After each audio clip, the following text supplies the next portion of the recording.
गया। अब पहले के राजा ने भी जो खजाने इकट्ठा किए होंगे वो भी उस राजा का होगा। तो ये राज्य तो कब से चलता आ रहा है।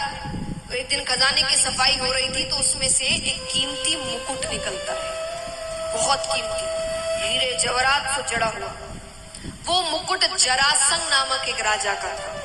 इन राजा के बारे में आप 7वें दिन में सुनेंगे विस्तार में। ये कंस के ससुर थे, बहुत पापी राजा। कई राजाओं को मार कर लूट कर उन्होंने ये मुकुट बनवाया। अब वो मुकुट इतना सुंदर है, उसको साफ कर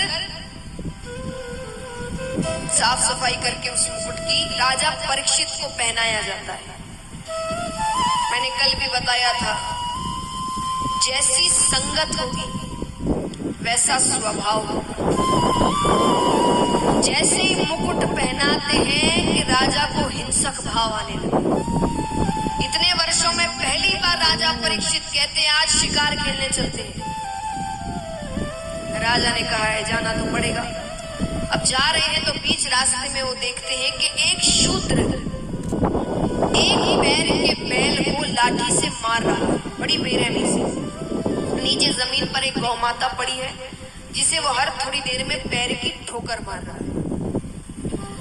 राजा ने कहा मेरे राज्य में ऐसी क्रूरता का कार्य। उसे पूछते हैं वो कौन है। शूद्र ने कहा मेरा नाम कलयुग है। कौन हूं मैं? कलयुग। ये बैल कौन है? बोले ये धर्म है, एक पैर है। कलयुग में धर्म केवल दान से किया जाए, बाकी कोई चीज, क्योंकि देखिए लक्षण कई है। अब तप करना, वैराग्य लेना, ये सारी चीजें, मोह माया नहीं छूटती किसी से आजकल। सुपारी ना छूटे मोह माया कहां से। तो ये सारी चीजें हम सब कर नहीं सकते। कौन सी कर सकते हैं? शूद्र ने कहा देखिए कलयुग के जीव धन का कमाने में बड़े व्यस्त होंगे, तो धन कमाएंगे तो थोड़ा दान भी कर देंगे कि भाई कुछ पुण्य मिल जाए। तो धर्म केवल दान से हो। ये गौ माता कौन है? बोले ये पृथ्वी है, इसकी ऐसी हालत होगी। है ही हालत, हम देख रहे हैं कितनी जगहों पर पानी की कमी हो गई है, इतनी गंदगी हो रही है। अभी कुछ समझ में नहीं आ रहा। धीरे धीरे जब सबके शहरों में ऐसी हालत होगी ना तब जाकर हमें समझ आएगा।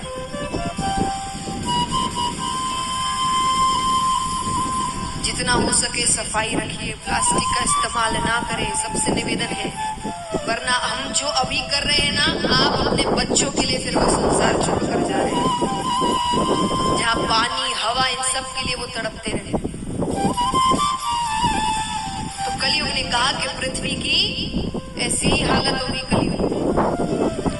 राजा ने कहा ऐसा समय आने वाला है तो तुम्हारा तो मर जाना ही अच्छा। तलवार निकालते मारने लगते हैं कि उसने कहा मुझ में लाख अवगुण है पर एक ऐसा गुण है जो किसी युग में नहीं था। कौन सा गुण?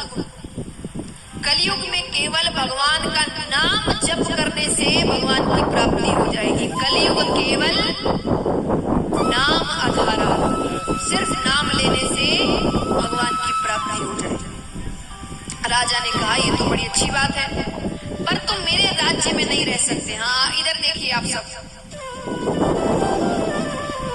हवाएं चल रही, आप रोक सकते हैं?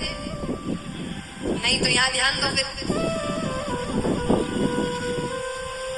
तो महाराज देखिए ये भगवान ना जानबूझ के करते हैं, आपको दिखाने के लिए कि आपका कथा में कितना ध्यान है।